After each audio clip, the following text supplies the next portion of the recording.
हरे कृष्ण। श्रीमद् भगवद गीता अध्याय 3 कर्मयोग। अर्जुन ने कहा, हे जनार्दन, हे केशव, यदि आप बुद्धि को सकाम कर्म से श्रेष्ठ समझते हैं तो फिर आप मुझे इस घोर युद्ध में क्यों लगाना चाहते हैं?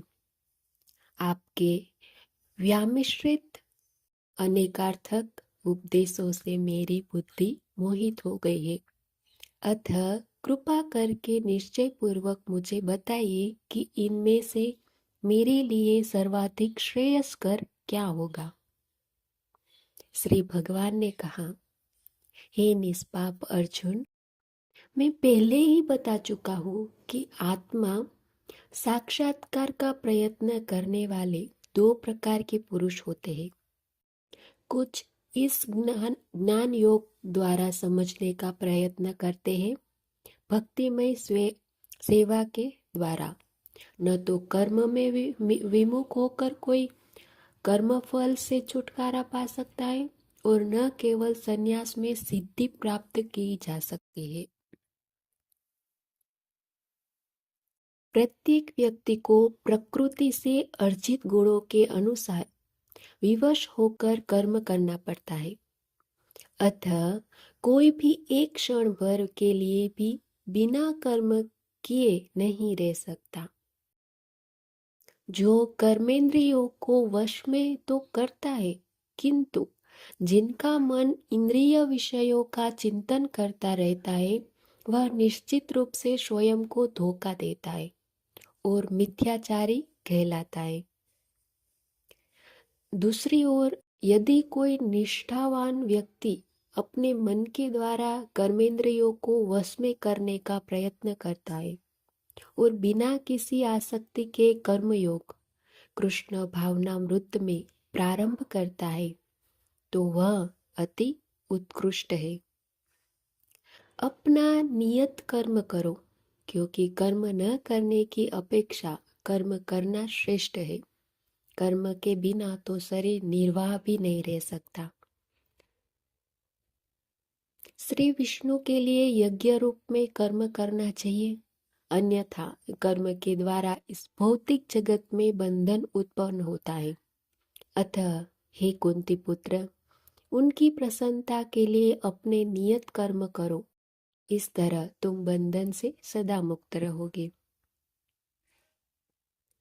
सृष्टि के प्रारंभ में समस्त प्राणियों के स्वामी प्रजापति ने विष्णु के लिए यज्ञ सहित मनुष्यों तथा देवताओं की संततियों को रचा और उनसे कहा, तुम इस यज्ञ से सुखी रहो, क्योंकि इसके करने से तुम्हें सुखपूर्वक रहने तथा मुक्ति प्राप्त करने के लिए समस्त वांछित वस्तुएं प्राप्त हो सकेगी। यज्ञों के द्वारा प्रसन्न होकर देवता तुम्हें भी प्रसन्न करेंगे और इस तरह मनुष्यों तथा देवताओं के मध्य सहयोग से सबों को संपन्नता प्राप्त होगी। जीवन की विभिन्न आवश्यकताओं की पूर्ति करने वाले विभिन्न देवता यज्ञ संपन्न होने पर प्रसन्न होकर तुम्हारी सारी आवश्यकताओं की पूर्ति करेंगे। किंतु जो इन उपहारों को देवताओं को अर्पित किए बिना भोगता है, वह निश्चित रूप से चोर है। भगवान के भक्त सभी प्रकार के पापों से मुक्त हो जाते हैं, क्योंकि वे यज्ञ में अर्पित किए भोजन प्रसाद को ही खाते हैं। अन्य लोग जो अपनी इंद्रिय सुख के लिए भोजन बनाते हैं, वे निश्चित रूप से पाप खाते हैं। सारे प्राणी अन्न पर आश्रित है, जो वर्षों से उत्पन्न होता है। वर्षों यज्ञ संपन्न करने से होती है और यज्ञ नियत कर्मों से उत्पन्न होता है। वेदों में नियमित कर्मों का विधान है और ये साक्षात श्री भागवत पर ब्रह्म से प्रकट हुए हैं। फलतः सर्वव्यापी ब्रह्म यज्ञ कर्मों में सदा स्थित रहता है। हे प्रिय अर्जुन, जो मानव जीवन में इस प्रकार वेदों द्वारा स्थापित यज्ञ चक्र का पालन नहीं करता, वह निश्चित ही पापमय जीवन व्यतीत करता है। ऐसा व्यक्ति केवल इंद्रियों की तुष्टि के लिए व्यर्थ ही जीवित रहता है। किंतु जो व्यक्ति आत्मा में ही आनंद लेता है तथा जिनका जीवन आत्म साक्षात्कार युक्त है और जो अपने में ही पूर्वतया संतुष्ट रहता है, उसके लिए कुछ करणीय कर्तव्य नहीं होता। स्वरूप सिद्ध व्यक्ति के लिए न तो अपने नियत कर्मों को करने की आवश्यकता रह जाती है, न ऐसा कर्म न करने का कोई कारण ही रहता है। उसे किसी अन्य जीव पर निर्भर रहने की आवश्यकता भी नहीं रह सकती। अतः कर्म फल में आसक्त हुए बिना मनुष्य को अपना कर्तव्य समझकर निरंतर कर्म करना चाहिए, क्योंकि अनासक्त होकर कर्म करने से परब्रह्म परम की प्राप्ति होती है। जनक जैसे राजाओं ने केवल नियत कर्मों को करने से ही सिद्धि प्राप्त की, अतः सामान्य जनों को शिक्षित करने की दृष्टि से तुम्हें कर्म करना चाहिए। महापुरुष जो जो आचरण करता है, सामान्य व्यक्ति उसी का अनुसरण करते हैं। वह अपने अनुसरणीय कार्यों से जो आदर्श प्रस्तुत करता है, संपूर्ण विश्व उसका अनुसरण करता है। हे पुथा पुत्र, तीनों लोकों में मेरे लिए कोई भी कर्म नियत नहीं है। न मुझे किसी वस्तु का अभाव है और न आवश्यकता ही है, तो भी मैं नित्य कर्म करने में तत्पर रहता हूँ, क्योंकि यदि मैं नियत कर्मों को सावधानी पूर्वक न करूं, तो हे पार्थ, यह निश्चित है कि सारे मनुष्य मेरे पद का ही अनुगमन करेंगे। यदि मैं नित्य कर्म न करूं तो ये सारे लोग नष्ट हो जाए, तब मैं अवांछित जन समुदाय वर्ण संकर को उत्पन्न करने का कारण हो जाऊंगा और इस तरह संपूर्ण प्राणियों की शांति का विनाशक बनूंगा। जिस प्रकार अज्ञानी जन फल की आसक्ति से कार्य करते हैं, उसी तरह विद्वान जनों को चाहिए कि वे लोगों को उचित पद पर ले जाए के लिए अनासक्त रहकर कार्य करें।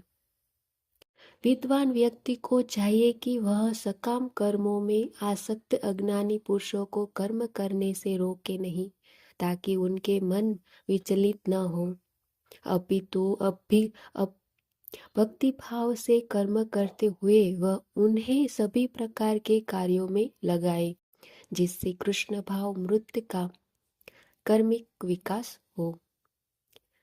जीवात्मा अहंकार के प्रभाव से मोहग्रस्त होकर अपने आप को समस्त कर्मों का कर्ता मान बैठता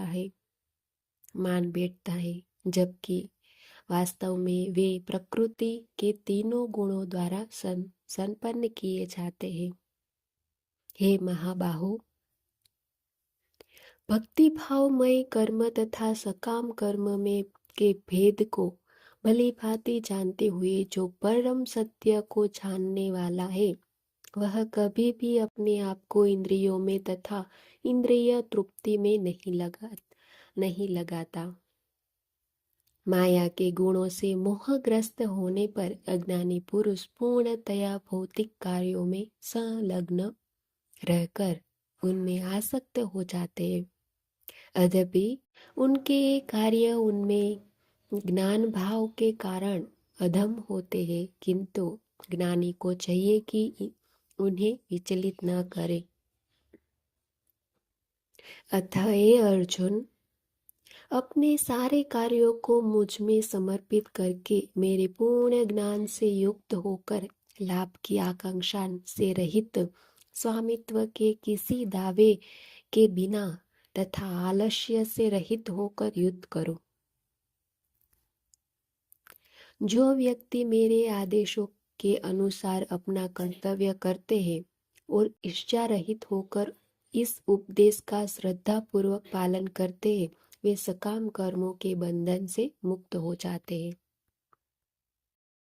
किंतु जो ईर्ष्यावश इन उपदेशों की अपेक्षा करते हैं और इनका पालन नहीं करते, उन्हें समस्त ज्ञान से रहित, दिग्भ्रमित तथा सिद्धि के प्रयासों में नष्ट भ्रष्ट समझना चाहिए।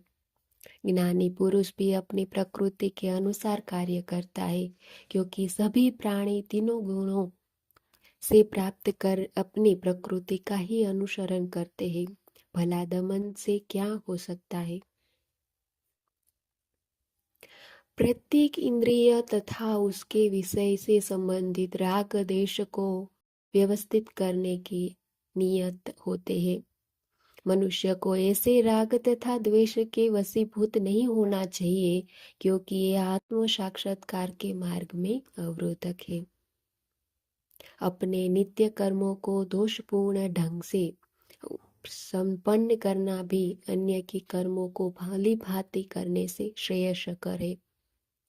स्वीय कर्मों को करते हुए मरना पराये कर्मों में प्रवृत्त होने की अपेक्षा श्रेष्ठतर है, क्योंकि अन्य किसी के मार्ग का अनुसरण भयावह होता है। अर्जुन ने कहा, हे विष्णुवंशी, मनुष्य न चाहते हुए भी पाप कर्मों के लिए प्रेरित क्यों होता है? ऐसा लगता है कि उसे बलपूर्वक उनमें लगाया जा रहा है। श्री भगवान ने कहा, हे अर्जुन, इसका कारण रजोगुण के संपर्क से उत्पन्न काम है, जो बाद में क्रोध का रूप धारण करता है और जो इस संसार का सर्वभक्षी पापी शत्रु है। जिस प्रकार अग्नि धुएं से, दर्पण धूल से और भ्रूण गर्भाशय से आवृत रहता है, उसी प्रकार जीवात्मा इस काम की विभिन्न मात्राओं से आवृत रहता है। इस प्रकार ज्ञानमय जीवात्मा की शुद्ध चेतना उसके काम रूपी नित्य शत्रु से ढकी रहती है, जो कभी भी तुष्ट नहीं होता और अग्नि के समान जलता रहता है। इंद्रिया, मन तथा बुद्धि इस काम के निवास स्थान है। इनके द्वारा यह काम जीवात्मा के वास्तविक ज्ञान को ढककर उसे मोहित कर लेता है। इसलिए हे भरतवंशियों, मैं श्रेष्ठ अर्जुन, प्रारंभ में ही इंद्रियों को वश में करके इस पाप का महान प्रतीक काम का दमन करो और ज्ञान तथा आत्म साक्षात्कार के इस विनाशकर्ता का वध करो। कर्मेंद्रियां जड़ पदार्थ की अपेक्षा श्रेष्ठ है, मन इंद्रियों से बढ़कर है, बुद्धि मन से भी उच्च है और वह आत्मा बुद्धि से भी बढ़कर है। इस प्रकार के हे महाबाहु अर्जुन, अपने आप को भौतिक इंद्रियों, मन तथा बुद्धि से परे जानकर और मन को सावधान आध्यात्मिक वृद्धि, कृष्ण भावना मृत्यु से स्थिर करके आध्यात्मिक शक्ति द्वारा इस काम रूपी दुर्जय शत्रु को जीतो। इस प्रकार श्रीमद् भगवद गीता के तृतीय अध्याय कर्मयोग का भक्ति वेदांत तात्पर्य पूर्ण हुआ। हरे कृष्ण।